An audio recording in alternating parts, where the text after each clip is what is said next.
I've been in air conditioning for almost 40 years. I've been a business owner for the last 25. I built a $60 million business and sold it. So we just started up a new one. So we had zero calls, zero leads, zero anything. We're in the middle of Panhandle of Florida. So we're coming into a very, very dense market with a ton of contractors, and they have just struck gold for us just getting started out. We're already at 300,000-400,000 in revenue just for the year in 2 months. That's all based off Facebook ads. So it's helped tremendously. I've used you can name the marketing company out there in this world, and I've used them.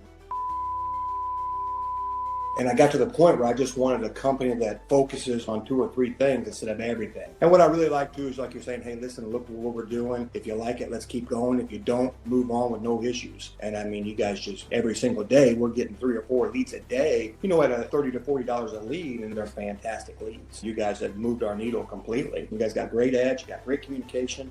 You're on top of it. And I mean, you can't ask for anything better.